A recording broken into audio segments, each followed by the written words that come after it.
Hello everyone, welcome to my another what I it in a day. দিনটা ছিল Sunday আর ready হয়ে নিয়েছিলাম কারণ যাচ্ছিলাম হচ্ছে পিসির বাড়ি। বেরোনোর আগে খেয়েছিলাম হচ্ছে চিজ এগ টোস্টটা, খাওয়া দাওয়া করে বেরিয়ে পড়েছিলাম আর চলে এসেছিলাম হচ্ছে পিসির বাড়িতে।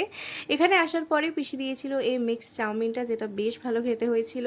দেন আমরা ওই 1:45 নাগাদ করে দুপুরে সবাই লাঞ্চ করতে বসেছিলাম। তো লাঞ্চে অনেক কিছু ছিল, ভাত, বাঁধাকপির ভর্তা, তার সাথে ছিল তপসি মাছের ফ্রাই আর চিকেন বল। এই সমস্ত কিছু শেষ করতে না করতেই পিসি আবার দিয়েছিল বিরিয়ানি আর তার সাথে ছিল চিকেন কষা। এত কিছু খাওয়া হজম করার জন্য বোন দিয়েছিল জোয়ান। খাওয়া দাওয়ার পরে দেন আমরা রেডি হয়ে তিনজনে বেরিয়ে পড়েই চলে এসেছিলাম শ্রীরামপুরের নিউলি ওপেন হওয়া ত্রিবেণী মলে। এখানে একটু ঘোরাফেরার পরে আমরা তিনজনে খেয়েছিলাম বাস্কিন রবিন্স থেকে আইসক্রিম। দেন খাওয়া দাওয়ার পরে আমরা ওখান থেকে বেরিয়ে পড়ি আর ওখান থেকে বেরিয়ে খেয়েছিলাম হচ্ছে চিজ কর্ন স্যান্ডউইচটা, যেটা দারুণ খেতে ছিল।